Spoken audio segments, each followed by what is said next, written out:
Okay, so I'm delighted to introduce our final session of the Writing Orality reading group about formulaic language this time.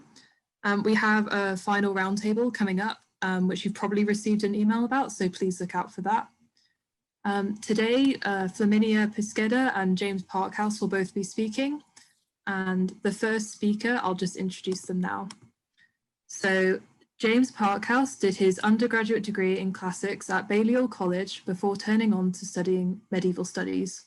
He completed his doctoral thesis last year, looking primarily at pre-literary classical influences on early Germanic heroic legends. And this summer, he'll be joining the Scandinavian department at UC Berkeley as a postdoc, and he'll be conducting statistical analysis of recurring alliterative collocations in Old Norse poetry. Take it away. Thanks very much, Tasha. Thank you everyone for coming. I'm just going to share. Okay, can we see that? I'm going to take that as a yes, and yeah, we can see it. Brilliant, thank you. And slideshow. I can start right. So as Tash said, we're revisiting the topic of formulaic language today, and broadly speaking, Flaminia and I are both addressing kinds of formulaic language that aren't necessarily amenable to analysis through the Parry-Lord model of oral formulaic composition. So I'm talking about recurring alliterative collocations in Old Norse poetry. So recurring alliterative collocation refers to the phenomenon of the repeated combination within a given corpus of particular words sharing an initial letter. So recurring collocations are a characteristic feature of poetry in early Germanic languages, including Old Norse, which will derive from a common underlying alliterative verse form in which metrical structure is predicated on a pattern of alliterating stressed syllables linking two halves of a line, in contrast to syllabic meters in which scansion requires a fixed number of syllables per line. So I have provided on the handout and here a couple of examples. I thought modern English would potentially give a better sort of sense for those who don't speak Old Norse, but mainly this is because all medievalists are obsessed with Tolkien, and anyone who says otherwise is lying. So I'm not going to spend too long on these, but just sort of points to note are, so the first example is emulating Old English poems like Beowulf, whereas the second example is imitating Old Norse Eddic poetry, which is what I'm going to be mainly talking about. The verse form is essentially the same. The difference is largely a sort of one of convention. So the two half lines that I talked about in Old English, we tend to combine them into a long line, whereas in Old Norse editions, we put each half line on a new line. Few sort of things to note just going forward. So it's about stressed syllables. So for example, in the second line of the first passage, we've got unvanquished, and the alliterating letter is the V, even though the word begins with un, because un is an unstressed syllable. And then the other thing to note is that vowels all alliterate with each other, and that some consonant clusters, specifically ST, only alliterates with itself. So in the second passage, you can see steeds, striding, stone. So no other S initial words would alliterate with those. What else do I want to note? So the basic pattern is that the first stressed syllable will alliterate of the first half of the line will alliterate with the first stressed syllable of the second half the first stressed syllable of the second half of the line. It can also alliterate with the second stressed syllable of the first half, but it cannot alliterate with the second stressed syllable of the second half. So you can have up to 3 alliterating stresses per long line. And before I move on from these, I'd just like to draw your attention to what is a difference that I'm going to be talking a little bit about in the kind of the way the poetry is composed. So both of these passages essentially narrate the same thing, like riding through a forest. but one of them does it in a far more expansive way than the other. And so that's, in the second example, that kind of very terse, elusive style, that's very typical of eddic poetry, Old Norse eddic poetry, whereas the former style is typical of poems like Beowulf, which are at least derivative of an improvised oral formulaic tradition, as per Parry and Lord. Okay, so moving on from that, so regional developments in the common alliterative verse form in early medieval Scandinavia, I don't need to be on to that yet, generated two types of Old Norse poetry, which are conventionally distinguished as eddic and skaldic. The distinction is useful for a number of critical purposes, but if you lean on it, it will buckle. Very generally, skaldic meters have more intricate requirements for alliteration, as well as patterns of internal half rhyme.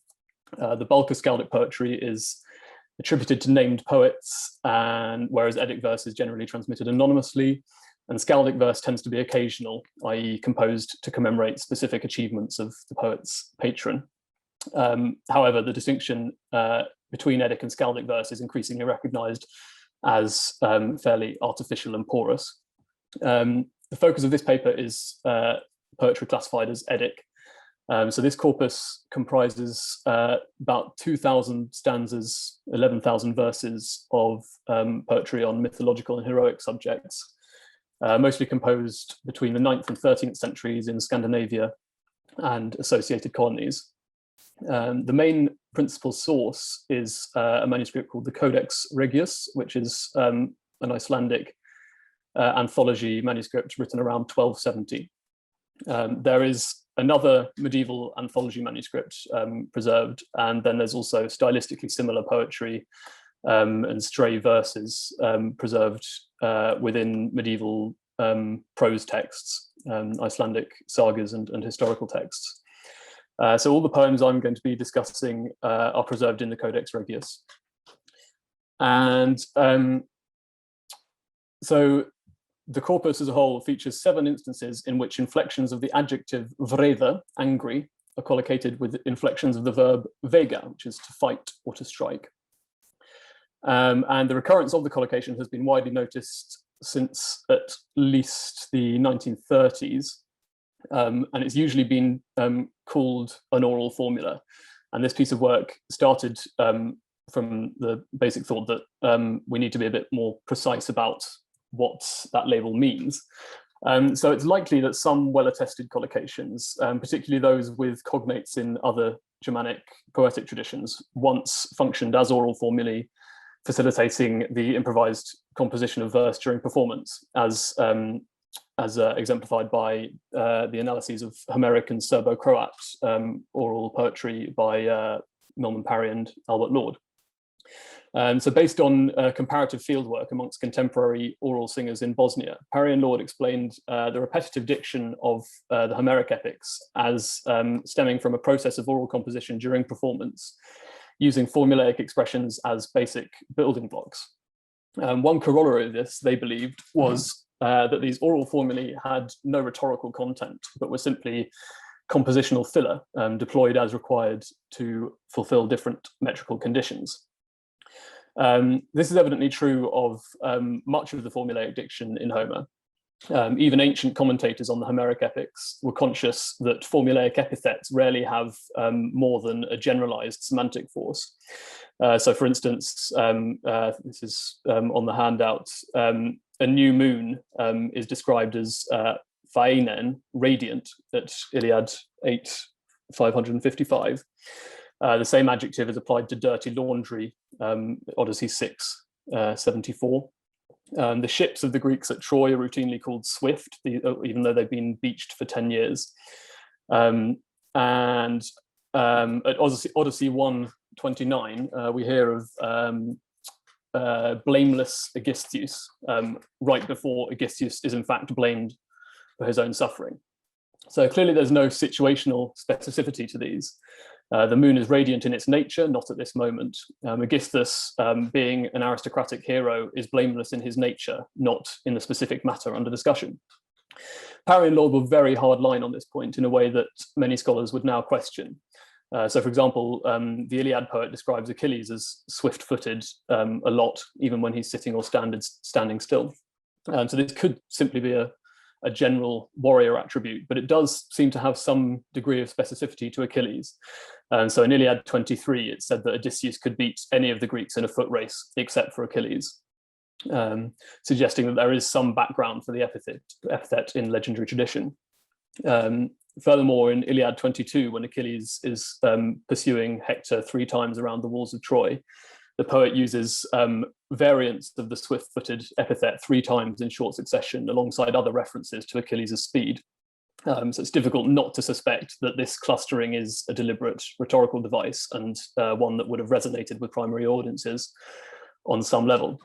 But notwithstanding cases like this, the sheer density of formulaic language in Homer, with about 60% of verses repeated or containing repeated half-lines, cannot help but limit the impact of a recurring phrase in any one instance.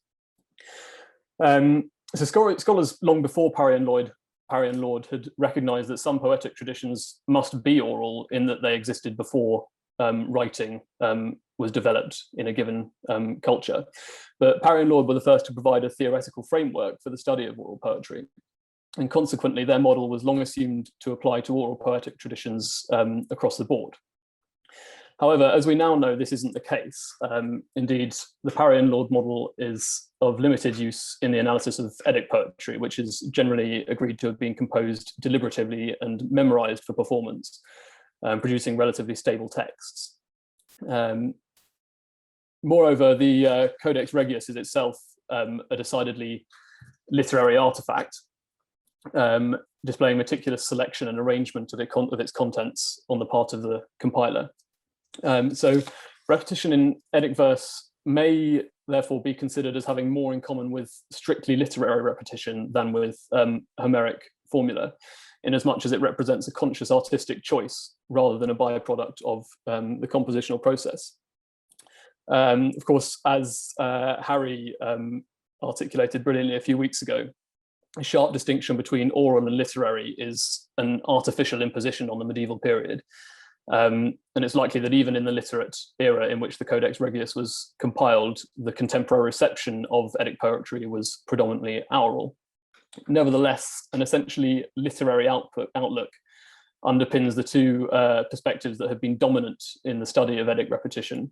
The first focuses on internal echoes as a structural principle within individual poems. The second on purported intertextual borrowings, indicating the direct dependence of one poem on another.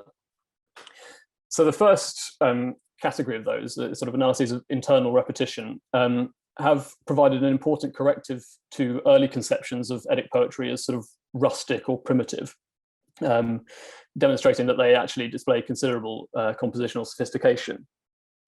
So, for instance, Edward Haynes has shown that the composer of the poem Alliterative has clustered repeated verses to draw structural and thematic links between paired scenes. So this poem tells how Atli, who's Attila the Hun, invited the Burgundian kings Gunnar and Hogni to his hall and treacherously killed them to obtain their wealth. In one pair of scenes, Atli's messenger rides through Mirkwood to deliver the invitation, and then returns with Gunnar and Hogni following. So that's the first, these 2 stanzas here that I've put on the slides. So the verbal repetition here reinforces the symmetry of the 2 journeys and foregrounds the fact that Gunnar and Hogni will not be returning. And then later on, Gunnar, who's been captured by Atli, he refuses to reveal where his treasure is hidden until he's got proof of his brother Hogni's death. So Atli has his servants cut out the heart of a terrified slave, hoping to pass it off as Hogni's, but Gunnar sees through this and so forces Atli's hand. And so Hogni laughs heroically as he's butchered, and then Gunnar triumphantly declares that the secret of the treasure will die with him. And so again, there's got the phraseological echoes between the two heart-cutting scenes serve to emphasize Högni's heroism in contrast to the slave Hjalti's cowardice. So here we're clearly dealing with artistic repetition rather than formulaic composition. And as Haynes additionally notes, the repeated expressions in both of these pairs of scenes do not even appear to be traditional, in that they don't recur anywhere else in the eddic corpus. So this is not the case with the collocation of Vreder and Vega, so which occurs across 3 poems as conventionally edited. So these are the 7 instances of it in the corpus, and I'll obviously talk in detail about each of these instances in due course. So it should be noted that the final example from Sigurdrifumal, Sigurdrifumal is not actually a separate entity in the manuscript. It's a continuous prosometrum with Fafnismal, which is the preceding poem. So in short, the collocation appears in at least 2 distinct eddic poems, and there's no indication of a stomatic relationship between those 2, and it could be 3, but it's a bit of a it's a bit uncertain. The collocation is also attested once in the Skaldic corpus, which I will talk a little bit more about later. So there is, at least one other poet in medieval Scandinavia who also used it. Further support for the traditionality of the collocation is provided by orthography. So you'll notice that I've bracketed the initial V on the adjective vreder in every instance. So that's because it was omitted by the Codex Regius scribes. I've got, that's a page that includes, a page of the manuscript that includes the first 2 instances of the collocation from Lokasenna, and if I zoom in, you can see there's no initial V. So the majority of Old Norse literature, including the Codex Regius, is preserved in West Norse dialect. And in West Norse, the initial V on the adjective vreder, as well as several other words, was lost by around 1000 CE. It survives in East Norse. So in modern Swedish, anger is still vred. And there are also instances in the eddic corpus of the adjective reder alliterating on R. However, from our crash course in alliterative scansion, you will also see, if I go back here, that the V, the alliteration of the verses, demands that the initial V be restored. So this suggests that the habitual collocation of vreder with Vega became established before the initial V had been lost in West Norse. So to be absolutely clear, this does not mean that all the poems that use it must date before 1000. That argument has been made. Rather, what it shows is that the V initial form was sort of fossilized in a formulaic expression in poetry.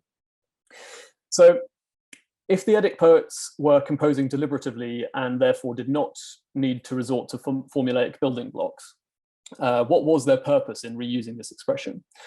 So a good starting point is John Miles Foley's concept of traditional referentiality, which is the phenomenon whereby each use of a traditional expression evokes its previous usages in that tradition, and thus situates the events currently being narrated in the broader context of the story world known to the narrator and audience.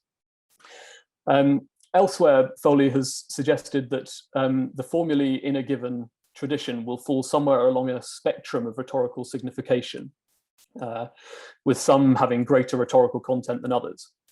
So I suggest that a similar spectrum could apply more broadly to different kinds of oral poetic traditions. So for instance, at least some formulae in Homer are primarily just compositionally expedient, as we discussed earlier. Eddic poetry, on the other hand, being composed deliberatively rather than extempore, would lend itself particularly strongly to rhetorical repetitions. Additionally, the terse and elusive narrative style of Eddic verse that I talked about briefly earlier, makes the kind of rhetorical signification generated through traditional referentiality particularly useful. And it is perhaps to be expected that recurring expressions are used precisely for their value in helping to shape audience understanding of character and plot.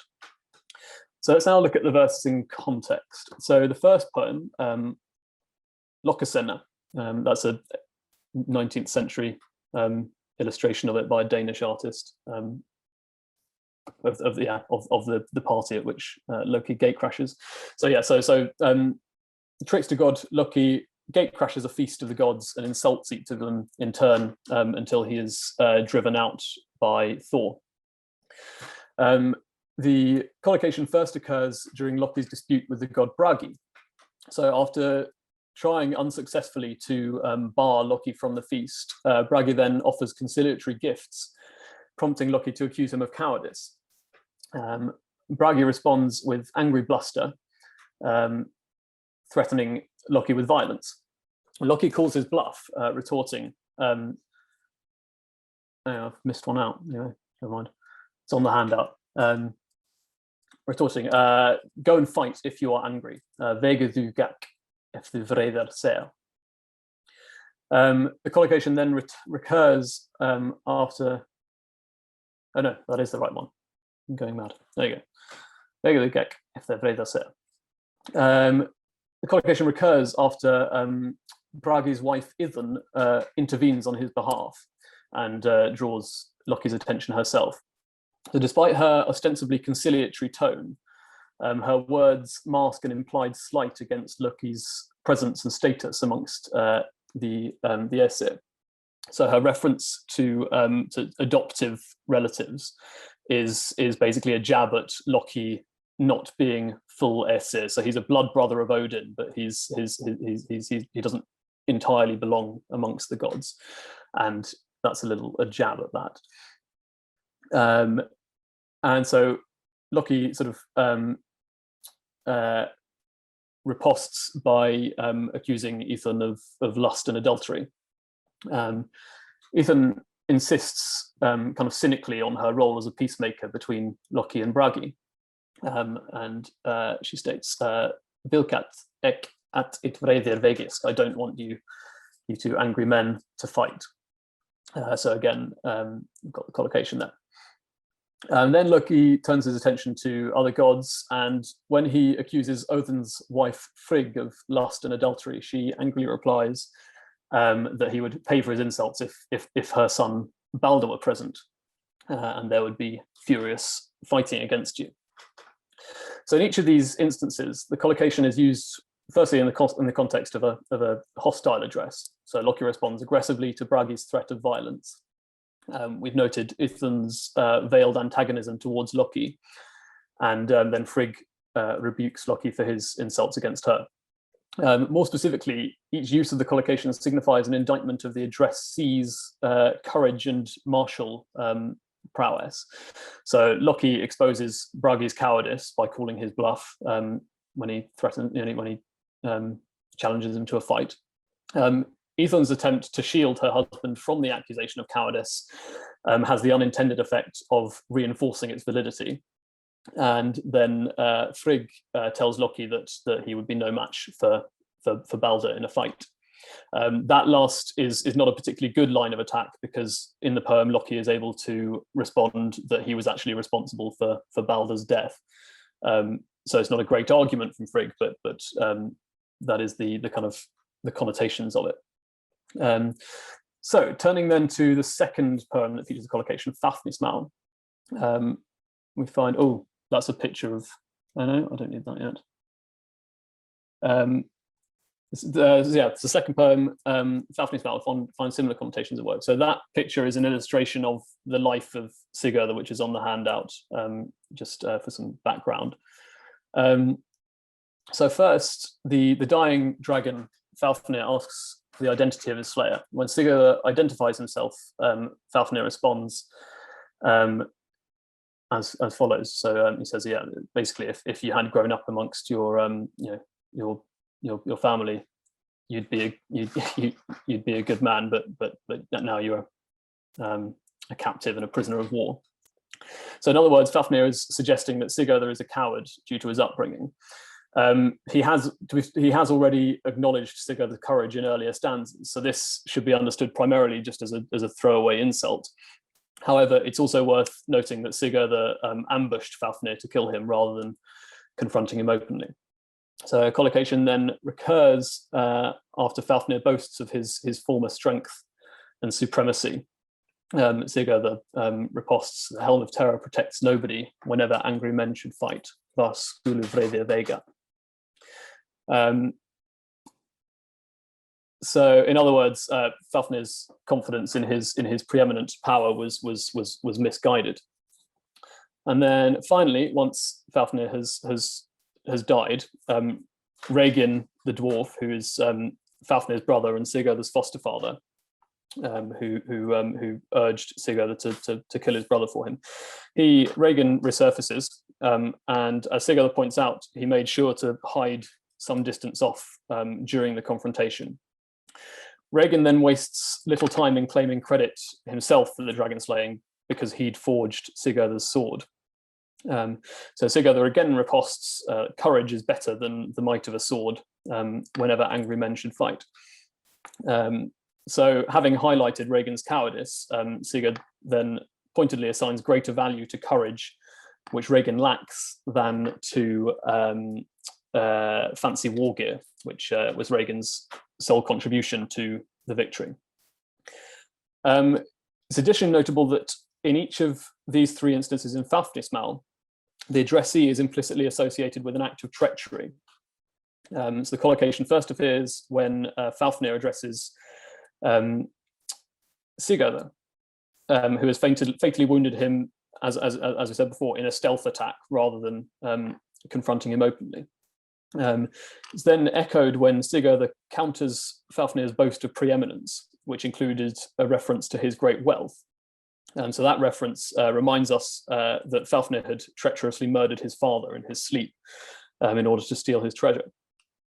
And then the verse containing the collocation then recurs nearly verbatim, as we have here, when Sigurður rebukes Regin's attempt to claim responsibility for Fafnir's death. So this foreshadows the revelation of Regin's intention to betray Sigurður and claim the dragon horde himself. So that's Fafnismal. So the single use of the collocation in Sigurdrifamal may seem to be an outlier in this pattern of traditional resonances, because Sigurdrifa, the Valkyrie, shares wisdom with Sigurður and then they're betrothed. However, it can be seen as foreshadowing future antagonism.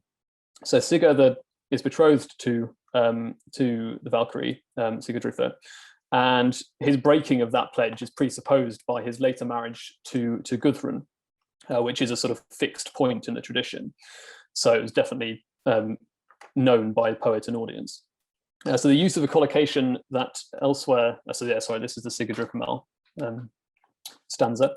So the use of a collocation here that elsewhere connotes hostility and treachery may then draw on the audience's familiarity with the legend to reinforce the hint at Sigurdrifa's future resentment towards Sigurður for his faithlessness. And if, as seems highly likely, Sigurdrifa is to be identified with Brynhilda, then this foreshadowing becomes particularly momentous because the broken pledge will set in motion the events that culminate in Sigurður's death. So to finish up, I mentioned earlier that there's also one extant use of the collocation in Skaldic poetry. So it's in a poem called Thordrapa, which is by a 10th century Norwegian poet, Eilifur Gudrunason. And the poem tells how the giant Geirröður treacherously lured Thor to his hall without his hammer. So although Thor is unarmed, he and his servant Thjalfi still manage to defeat the giants who attack them. And Thor himself kills Geirröður as he cowers behind a pillar. So Eilifur refers to the final confrontation. And so we've got the collocation there, once again, Vreða and Vau, which is the past inflection of Vega. So here too, we find the same associations. So the courage of Geirröður is slighted by comparison to that of Thor and Thjalfi. And then the encounter is more broadly situated as the result of Geirröður's treacherous attempt to ambush Thor. So a full appreciation of the stylistic effects generated by traditional referentiality would require an intimate knowledge of the tradition in question. And even with a far more extensive corpus than we possess, much of no doubt great significance to the original audiences of the Eddic poems will remain opaque to us. But I hope that I have persuaded you that the Vrede Vega collocation has these traditional references which poets could exploit in addition to internal structural repetitions to inform audiences' understanding of particular kinds of character interaction. Thank you very much.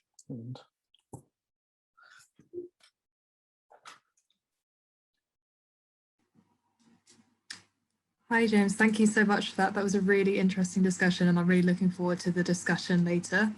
I'd just like to iterate to everyone that if you have a question throughout either of these talks, to just type new question or follow-up question in the chat box. Otherwise, it gets a bit overwhelming with the masses of text and people's questions are forgotten. So I'd now like to introduce our second speaker. Her name is Formulaic-Pischedda. She did her BA and MA in Oriental Studies at La Sapienza University of Rome. She's currently in her third year of a DPhil in Oriental Studies at Oxford, and she's working on the analysis of the Shu Zhugua corpus. Her research interests include divination in early China, excavated texts, materiality of said texts, textual history, and criticism. So the floor is now yours, Flaminia. Thank you so much. Let me share my screen. All right. Okay, you can see my screen, right? Yeah, we can see it perfectly. Okay, perfect. Thank you so much. And thank you, James, for that extremely comprehensive. No, that was really great. And I think that I'm afraid mine will not be as much comprehensive, and mainly because my talk is more of a starting point of a research that I hope which I would like to develop in the future, and my talk is very much in this, again, in the spirit of the Early Text Culture project, which is as we have shown in this consular format of kind of applying different methodology to different contexts, different cultural contexts, and see whether what can we do with the outcomes of applying these methodologies. And I sort of accepted this experimental challenge, and I tried to start with the analysis of the Formulaic language in the Oracle bronze inscriptions. And so, of course, when I say Formulaic language with regards to orality, we always think of the oral Formulaic language theory by Parry and Lord. I will not say anything more about that because, well, James, of course, covered it, and then we did mention it in many other contributions as well. So I will not say anything more about that. But what I will say, what I will talk about indeed is the application of this theory in the Chinese context and what kind of outcome has produced. Right, okay, so, sorry, I need to move. Okay, no problem. So in terms of talk outline, so today's discussion will be divided into three main parts. So in the first part, as I said, I will talk about a little bit of Formulaic language, and in particular, it will be a very brief literature review of how this the Parry-Lord theory has been applied on one of the most important texts of Chinese literature, which is the classical poetry, the Shizing, and why it is not unproblematic, so to speak. And then, so once we, and after that, I will talk about, I will try to propose a definition of formula with regards to the oracle bones inscriptions, which is a very different kind of language if compared to the Shizing in some cases. Then the second section will be about the material. So I will introduce the oracle bones. I will briefly talk about the historical context because, well, I don't take for granted that people know about Shang dynasty. And then I will briefly talk about the discovery of oracle bones in general, and then I will also show you a very nice three-dimensional reconstruction of a bone to show you how the diviners use these sort of tools for divinatory purposes. I will then move on to the inscriptions analysis, and as I said, this is a sort of starting point. Of course, the evidence is huge. I mean, the numbers of engraved oracle bones is overwhelming, and of course a full analysis of them in this talk is in a 20-minute talk is impossible. But I wanted to show you how what is the difference between the many structures that were used during the divination practices. Okay, so the oral formulaic theory has been, as I said, applied to the Shizing in the early 70s, and this has produced sort of problematic debate and has polarized the debate on oral versus written transmission of this text in my field, in early China studies. This debate, of course, is ongoing, and the reason it's ongoing is that it has been recently excavated a manuscript that refers to, that is the manuscript version of this text. And so apparently, especially Chinese scholars do claim that this text has been handed down by copying. So it has not been transmitted orally, but it has been transmitted by means of writing. This claim was, of course, sustained by many scholars even before the discovery of this manuscript, and they adduced many different evidence from not only indirect evidence, but also sort of more direct evidence from bronze inscriptions of the same period of these texts. And so again, these evidence were adduced to sort of claim that the society in which these texts, these poems were created was fully literate, whatever that means. I mean, what do we mean by being fully literate? This is something that we'll be discussing later. So I will not get too much into the details of this debate, but what I would like to talk about now is the definition of formula and formulaic language with regards to the oracle bones. Formulaic language in ancient Chinese is pretty common. It is used, for example, in bronze inscriptions, and we have many different kinds of formulae.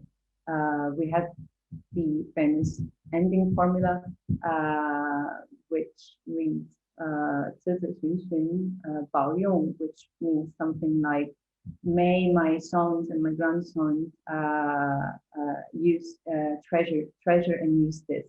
And this inscription was engraved into the bronze vessels that were usually created for many different kind of rituals. And of course, this definition of formula here is, and I mean, the formula in the inscriptions allows a degree of variation. So, for example, we don't always have the same sequence of drafts. A draft being a character and a character being a word. This is a very simplistic way of putting it, but this is just, again, to make everyone clear. So basically we have these sort of variability within the same formula. So for example, 90% of the characters remain the same, but then one draft would be added or even modified. So this is what happens in Chinese bronzes. What is the situation for the oracle bronze inscriptions?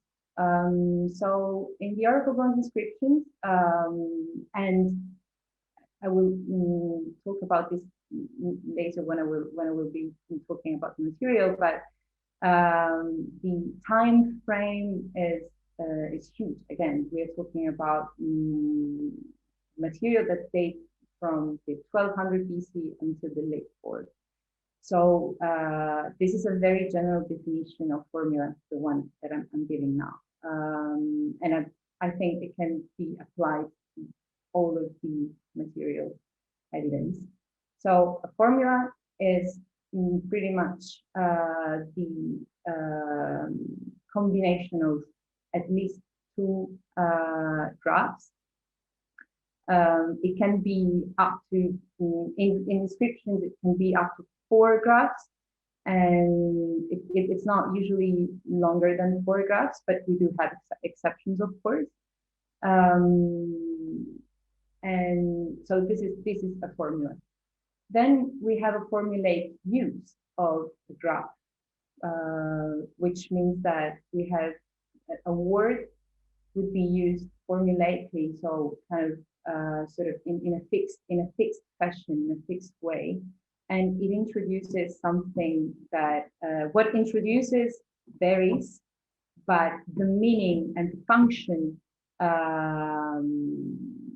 within the whole inscription doesn't vary.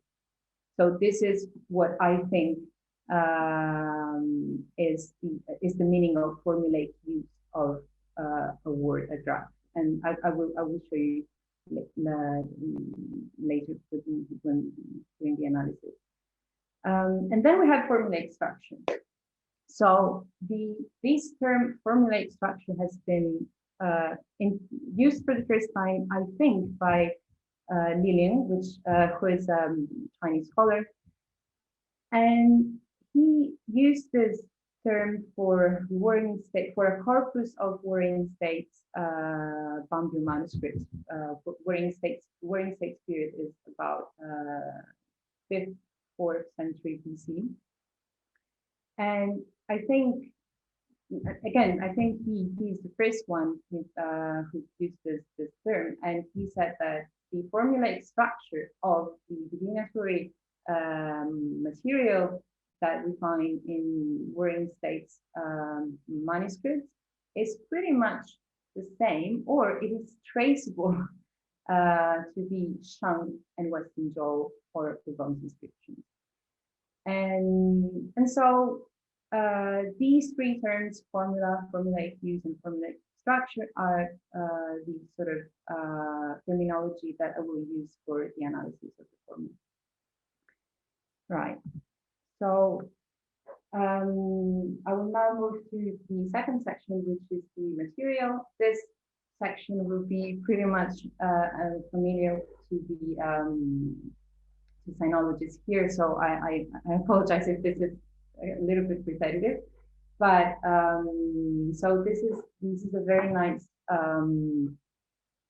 map of what the Shang territory should have been. This is Anyang in nowadays Hebei, and this is this is where 95% of the oracle bronze inscription have been recovered. Anyang being the last capital of the Shang dynasty, and the period we are talking about is from 1230 to 1045 BC. So yeah, you can see that. So I'm very bad at geography, but so this is the Yellow River, and this is what it's called Zhongyuan, so like the central plain of China. And while the Western Zhou were pretty much more in the Western territories. Okay. So the oracle bones are pretty relatively recent stuff.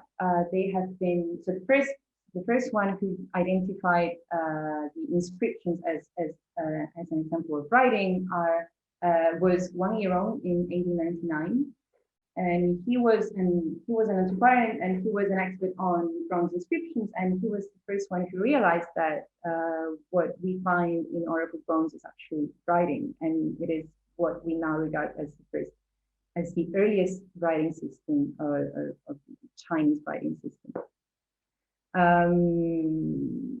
This happened in 1899, and it took almost 30 years for the scientific excavation to officially start.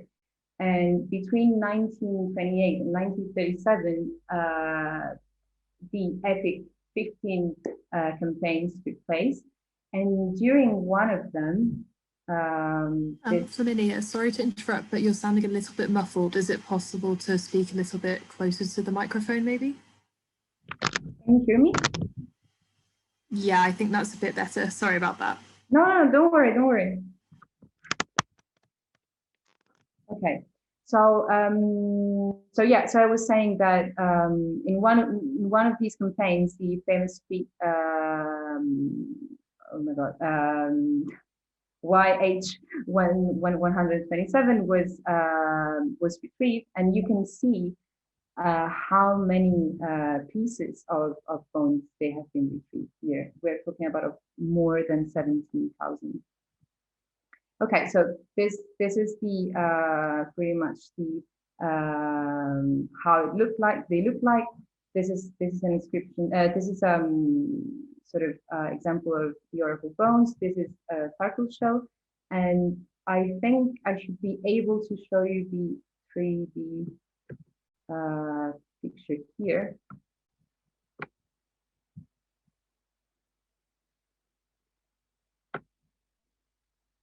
Let's see.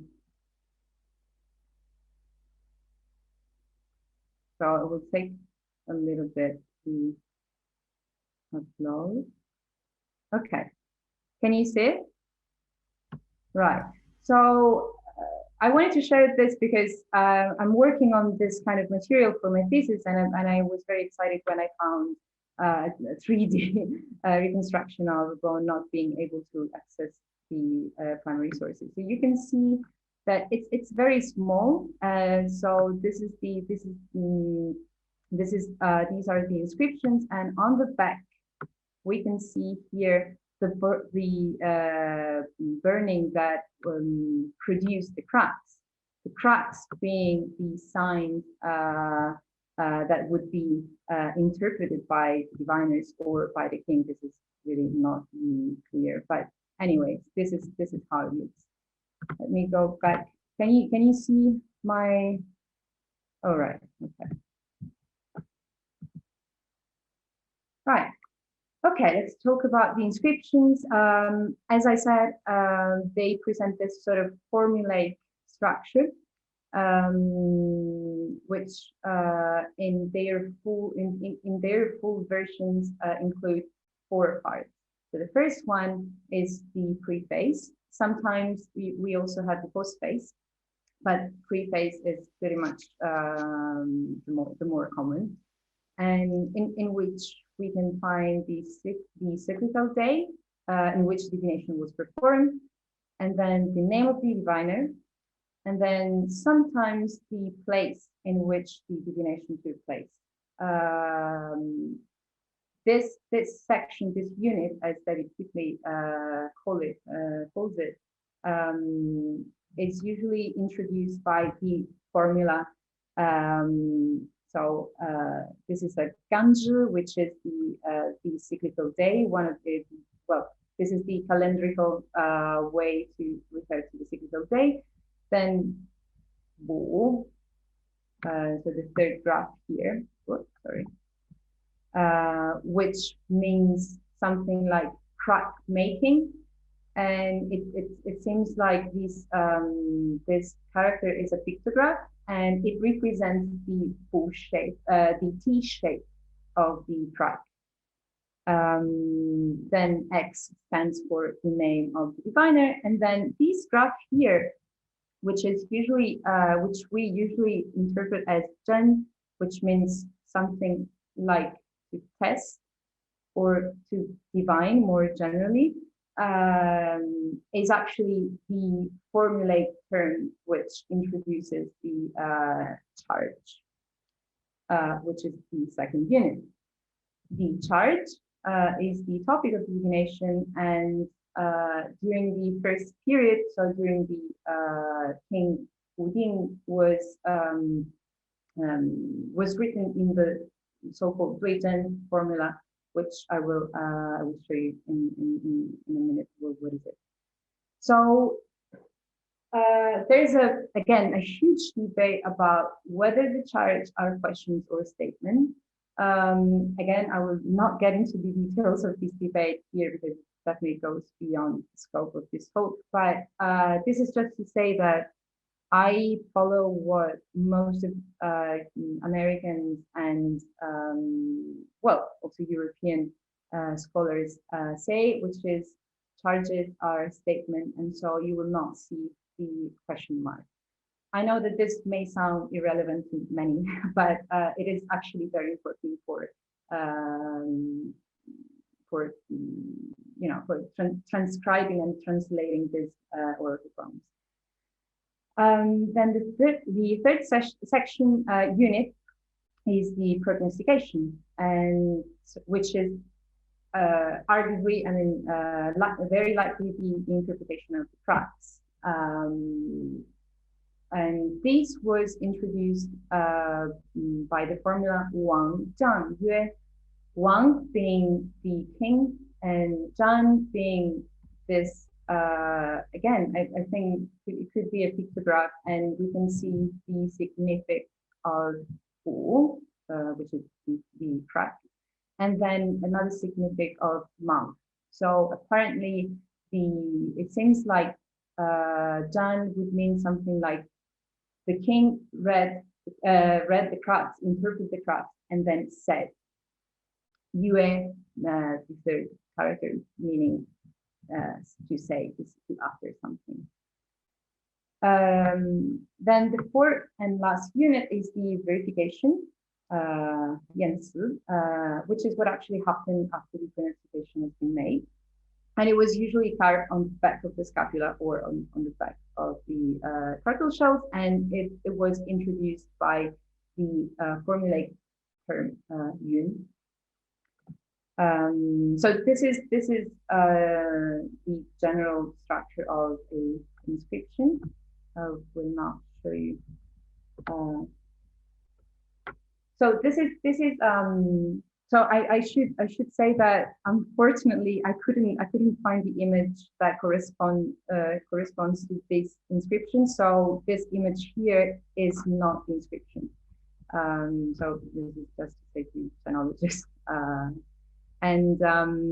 So the Dui-Zhen means positive and negative paired charges. These paired charges, these kind of paired charges were very common in the first period, as I said, They were less common during the 4th and the 5th period, which were the later inscriptions. So we can see here that the preface is actually inscribed twice, and then each time, so the first time is followed by the negative charge, which means it will not rain, and then the second preface is followed by simply it will rain. Then the prognostication here, you will see that it's not the same character, because I put the corresponding modern Chinese character. So, but it's that one. So Wang Zhangyue, and then you will see that the king reading the crowd said, "It will rain, and it will be on a Ren day." And then on the verification, it says, on the day Ren Wu, it really did rain. So this means that what the prognostication of the king was actually was reliable, and this is actually what happened. It is important to say that the verification is very rare, and it is very common that in the inscription we only have preface, charge, and sometimes prognostication. Verification doesn't occur all the time. So this is the first example. Then second example is what Keithley calls a display divination. Again, in Guizhen, I think. No, sorry. This is just a display divination. It's not a Guizhen positive negative. The title is not correct. Anyway, so this is a display divination. Display divination means that it has all the units. So it has preface, chart pronunciation, and verification. And Keithley called this kind of inscriptions display, because apparently it seems that they were made to sort of display the king's prestige and the king's power, because the verification actually proved that he was right in interpreting the charge. This is about childbirth of Lady Hao, who was the Empress Lady Hao, so the king's wife. And again, you can see here that you have the day in which the divination was performed, and then Xue being the name of the diviner, and then the charge again here, asking that Lady Hao's childbearing will be good. So it's a sort of more prayer or a sort of statement rather than a question. And then the prognostication says, if it be a day being childbearing, it will be good. If it be a Geng day childbearing, there will be prolonged luck. And then verification. After 31 days, I should say that the Shang week was of 10 days and not of 7 days. So after 31 days on Jiayin, on the day Jiayin, she gave birth. She actually gave birth. It was not good. It was a girl. So as you can see, there is the formulaic language of this inscription is limited to the formulaic, so the formula that introduced the units, but the verification is not actually that formulaic. Then here, this is my last. This is my last example. We can see what Keithley calls a routine inscriptions in period 5. He calls routine inscriptions because he says that since period 1 until period 5, we can see that the divination performance was lacked of importance, and we don't have verifications, and the formulaic language is different, and it seems like they have been made only for routine, and then what most important thing is that the diviner was actually the king. So so the position, the role of the diviner actually was weakened over time, and so we can see that the same formulaic language that we find in the other inscriptions is repeated here in the preface and in the preface, and in the prognostication. Then here for the first time we have a sort of postface, and so what we can, so okay, let me see. Okay, so this was the last one. So again, I would like to say that these are only a few examples of how the inscription work, and as I said in my abstract, these are sort of example of writing orality, because we can definitely say that the inscriptions were written after the divination took place. So in terms of analysis of the formulaic language, as James said at the beginning of his talk, these are not really, how to say, we cannot analyze these inscriptions in the light of Parry Lord theory, or at least not all the inscriptions. But what I think we can do is to sort of analyze these inscriptions and see whether there is a pattern, and this kind of development was indeed preserved in later periods, and this would either prove right or wrong what Lilling said about the formulaic structure of all the inscriptions. So that's me. I think yeah, pretty much that, and thank you everyone for listening, and I look forward to the discussion. Thanks so much for that, Familia. That was really great.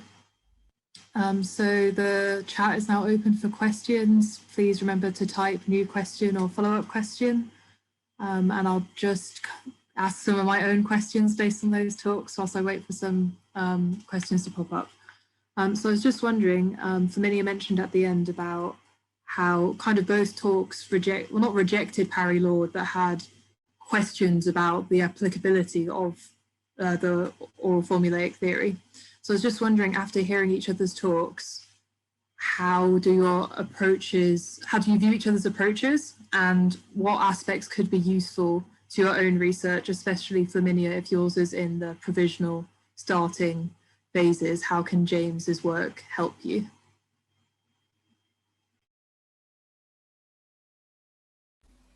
James, do you want to go first? Sure. Yeah. I guess I guess the first thing that I would say about Familia's work is that it's something that I'm just so totally unfamiliar with in so many ways, having never really studied any Oriental culture on any level, or a historical Oriental culture, which I think is always a valuable thing to do, to sort of combine with any area of research. I guess the level of attestation we seem to have for ancient Chinese material, and correct me if I've misunderstood stuff, Familia, please, but is particularly striking to me, having always worked with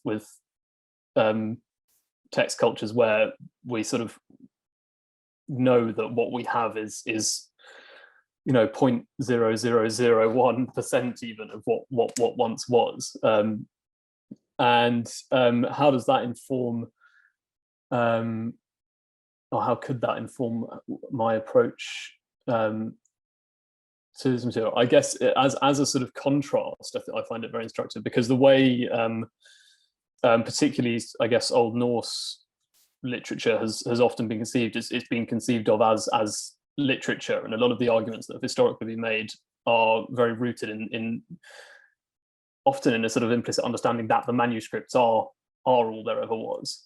And I guess having a culture to compare it to, where it does seem that the bulk of what was written does still exist from a very early period, is a kind of really a very enlightening contrast, I would say. Does that answer the question at all, Sasha? Yeah, I believe it does. I'm just really interested in these parallels, because it's still somewhat of a similar topic despite being from such different regions. Should I answer? Can you hear me okay? Yeah. Okay. So, well, actually, when I first discussed my my talk with James, I wasn't sure of the direction of my research, of my talk, because again, orality is not really my thing, and so this was the first time that I looked at this material from this perspective, and the first thing that I told him was that it seems like my field, the field of early China, is so polarized, and I also found very little studies that use this formulaic theory applied to orality, especially for very early material like mine. And one of the questions that I posed, I was like, maybe does it even make sense to talk about orality, especially in the Shang dynasty, in terms of formulaic language, because we don't have, I think what James has done for his material is very interesting, and I think is very valuable, but I think that in this case, it doesn't really, the sort of cross-cultural application of theory and method doesn't really work, because they are so wildly far away from each other. And again, as I said at the beginning, the Parry-Lord theory has been applied to the Shizing in a rather mechanical fashion, and the results that produced were not so convincing. And I think this is the reason why since then nothing more has been done. But again, as I said, recognizing that the divinatory material do have the same formulaic structure and language. So yeah, I'm afraid this time, no, I wouldn't find this sort of cross-cultural application useful, I guess, if that makes sense. Yeah, it does. Like, the contrasts seem to be more apparent than the similarities, but I just thought it was interesting to ask. So we've got the questions filling in now. We've got a question from Madalena first. Yes, I thank you. So I don't share my video, but my connection is always on the verge of collapsing, like the rest of us, I have to say. I have a question for Flaminian. It's, correct me if I say something that is not correct, but if I remember correctly, so when Parry-Lord used this idea of formulaic language, is tied to the fact that it's supposed to be like an aid to learn, to memorize something, right? So when you look at these inscriptions that you're looking at, it seems to me that you're using formulaic actually to say that the inscription is structured and it repeats certain aspects and certain words. It kind of gives a structure to the entire ritual in a sense. But what is that telling that there was also a process of memorization during this divinatory act, or are you using formulaic just to say that the inscription is very much structured and composed according to a specific way, and that's why we cannot use the Parry theory? The second that you're saying, I'm not really sure. This is why I'm saying that probably for the Parry-Lord inscription, theory doesn't apply to Oracle Bones inscriptions, because I don't see any evidence of using formulae in this context as an aid for memorization. I don't think there is. So probably the. Sorry, you were saying something? Yeah, no. So just as a quick follow-up. So when you say Liling has said there is this formulaic language, what he means is that the within divination you have a sort of continuation from the Shang all the way to later periods where you're using the same structure. But I guess that is my question, if it has nothing to do in a sense with the Parry-Lord hypothesis, because that was meant to be a tool to memorize for poets, right, or whoever is chanting these songs and epics. Then how are we using formulaic? Like, can we even use formulaic at all in the sense that it's being used, for example, by James in this case?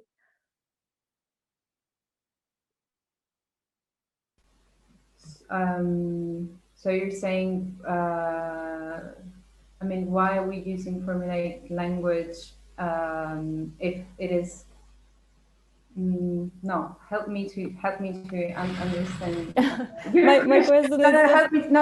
I just want to make sure I understood correctly your question, which is, I mean, if you don't see that behind the act of divination, there is a content that has to be memorized and transmitted, then formulaic means something entirely different. It just means that the what you're writing on the bone has a specific structure, and you have repeating sort of cues, and they're not even cues. It is structured. End of story. So it is formulaic in that sense, and I think that is what Liling meant when he used formulaic, right? But if that is the case, if there is no content to be memorized, maybe we should be using something else. Maybe we shouldn't even be talking at all about formulaic, because of course, when you talk about, formulaic in an European context or to an European audience, that's what we think of. We think of Parry-Lord. Right. So actually, no, I agree that okay, now I understood. I agree that formulaic is a little bit vague and a little bit misleading. I used it just to refer to him. And again, this is one of the possible line of research to explore further in with this material. But actually, so for example, I mean, you know well Chinese bronze inscriptions, and they are also formulaic. I mean, they do have formulae. And there's a way of well, Shaughnessy and others have described their structure, and I think they used I'm not sure if it was Shaughnessy or somebody else, but I think they used the term templates or ideal type. I think it was Lothar Wolfgang-Kausen, and I think that could probably work better. I mean, a sort of template with formulae. I mean, we do have formulae meaning like very fixed blocks of graphs of characters that are repeated and introduce specific chunk of text. So I think I hope I answer your question. Yeah, and we've got a follow-up on that from Harry. Hi. Yeah, no, just I was thinking, I think James mentioned this as well, and I remember it from the first week, all those years ago.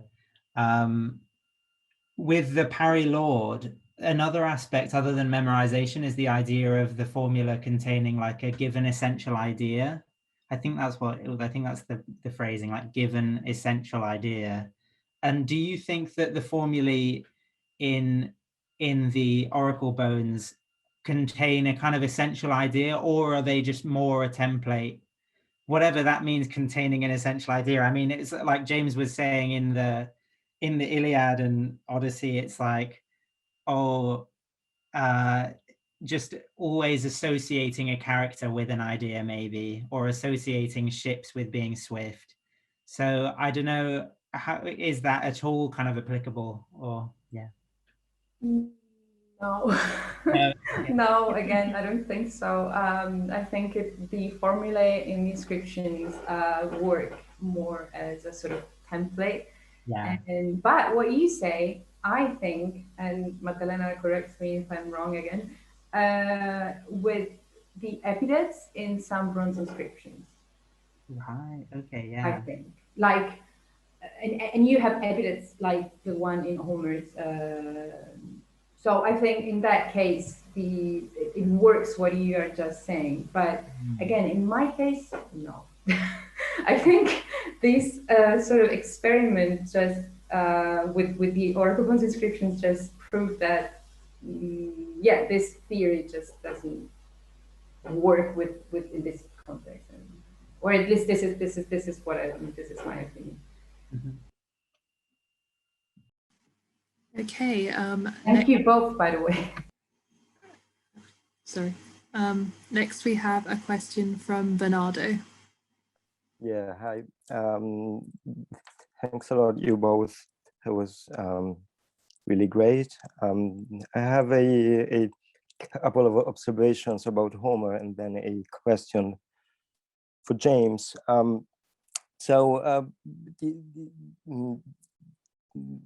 The idea that formulae in Homer are only a means to help poets improvise, that's very much outdated by now, as you said. And as is indeed, in fact, the idea that formulae per se are a sign of oral composition, as we saw in our first week meeting, where indeed both speakers were keen on going away from that idea and that kind of question: is Homer was the Iliad orally composed, or is it an oral derived poem, right? I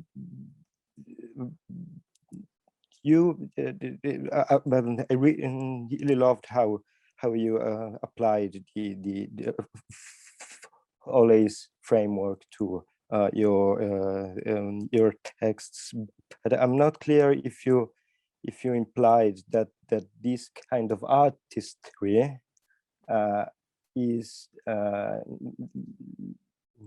linked to these texts being written compositions or not, because you you do find all of these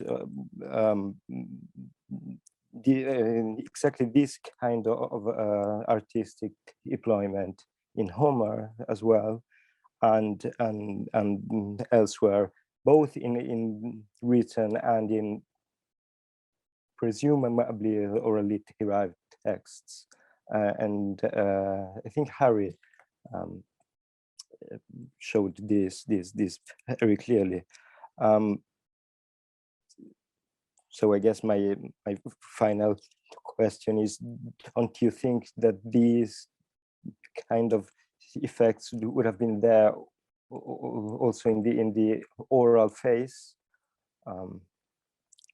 and for Flaminia, I am absolutely ignorant about your stuff, as you know. But I was wondering, where we have any evidence that this kind of divination was ever recited, perhaps in later periods, because that would give us a function for this kind of structure. And without that being a means toward composition or memory, so we have any evidence for performance of these texts? Thank you.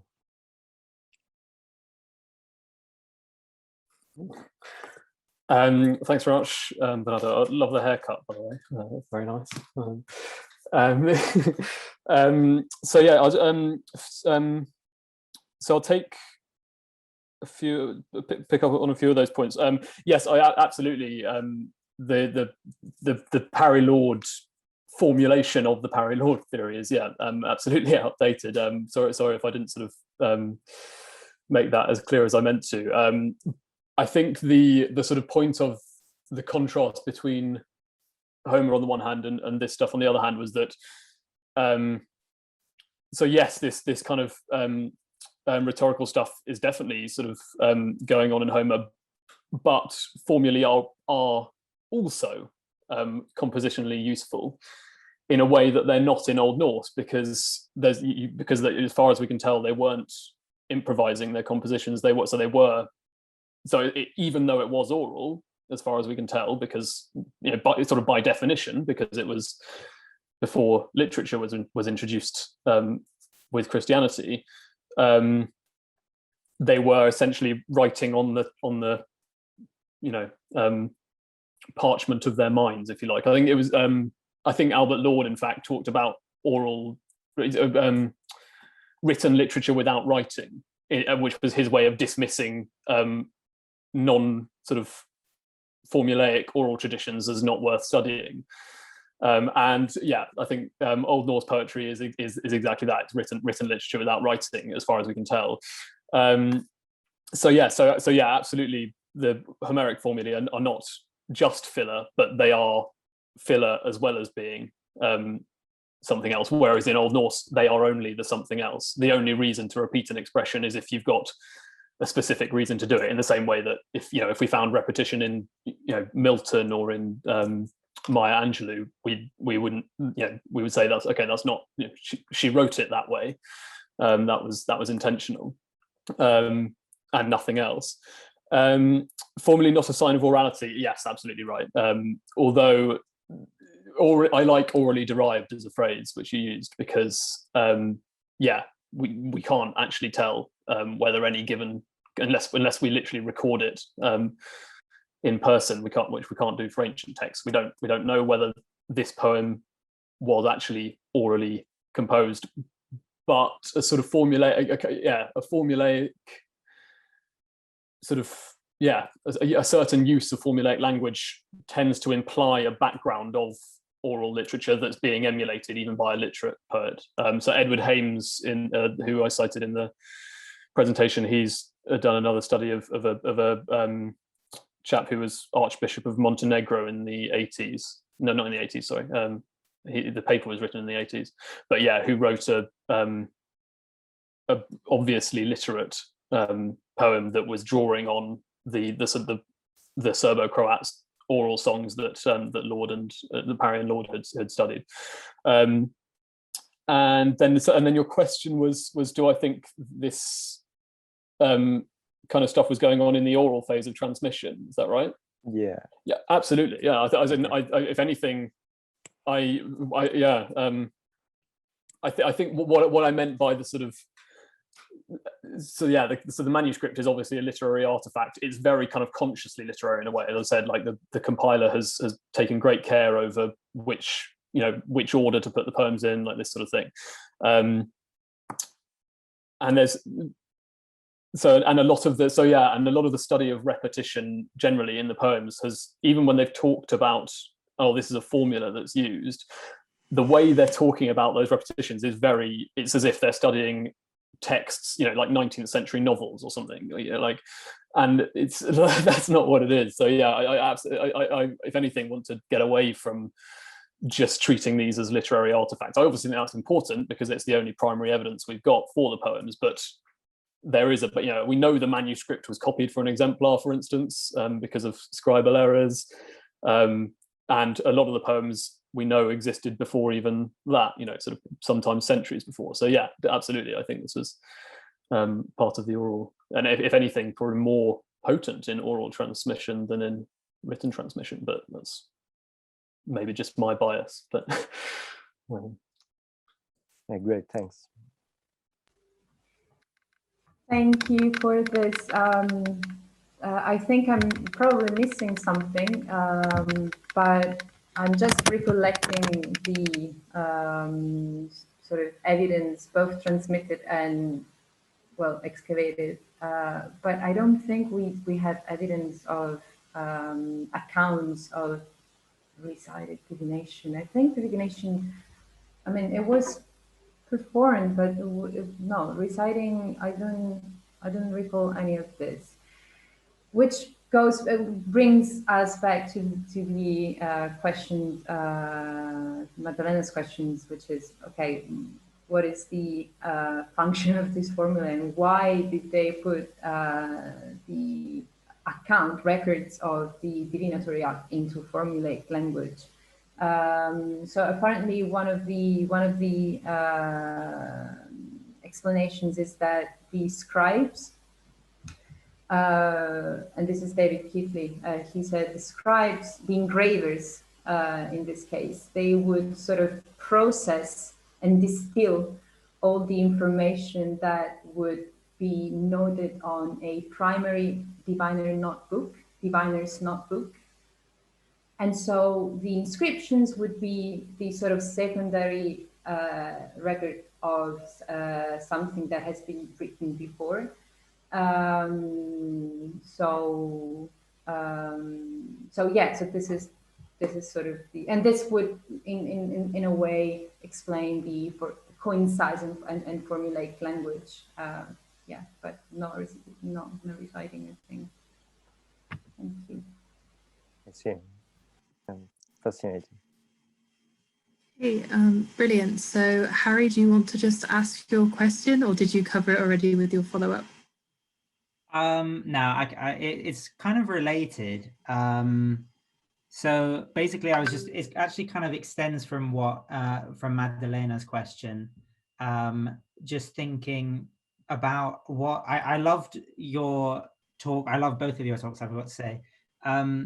And I thought yours, Flaminia, was so interesting because we've seen such a diversity of things over the past term, but this is really kind of raising even more questions about how we think about orality and how words are supposed to work in these different circumstances. And I was just thinking about how practical and also kind of magical the way that words are imagined in such a practical way and such a magical way with the oracle bones, and kind of like Magdalena was saying, how you can think about formulae that are used on them in a different way. Like how would you, what would be the kind of main core question in terms of, so it's not used for memorization, and like you say, it's more used in terms of like a template. But how is there any way that you could tie that into the kind of practicality and the kind of magical elements of the texts? Yeah. Thank you for bringing up the theme of the magical value of these inscriptions, because I think they did. I mean, this is speculation, of course, but I think they did have a sort of magical value. Some scholars also also say that no one but the scribes were able to read and understand what it was written. on the order. So they did have like this sort of power and prestige and magical value in themselves, just being engraved turtle shells on which royal family members perform divination. In terms of practicality, I think one of the reasons I could think of the use why they use this formulaic language is because it was probably easier to structure because, you know, I mean, inscribing an oracle bone or a turtle shell was very time-consuming, I think. So having a sort of concise language would have be easier, I guess. If the assumption of the divinatory notebook and the secondary process and distilled inscription is correct. This is what I think. Thank you for all your questions. Thank you. That's so interesting. Thanks so much. Okay, and I think that's all we have time for, but as always, I'm sure both of the speakers would be delighted to receive any questions you might have via email. So feel free to just send an email and we'll sort that out. We've got the final roundtable next Wednesday. I believe it's kicking off at 3:30 UK time. So just put a link to that in the chat. And yeah, thank you so much everyone for joining this. Domenico, do you want to say a few words? Yes, I don't know if you can see me or hear me, but yes, thank you very much, all of you, for attending this series. We're very pleased about all the talks and obviously about your participation. So please join us in thanking the last speakers, and obviously we hope to see you at the final roundtable next Wednesday. So thank you very much again. Thanks, Tasha, for chairing. It's been really great to have you, and yeah, see you next Wednesday, everyone. Bye.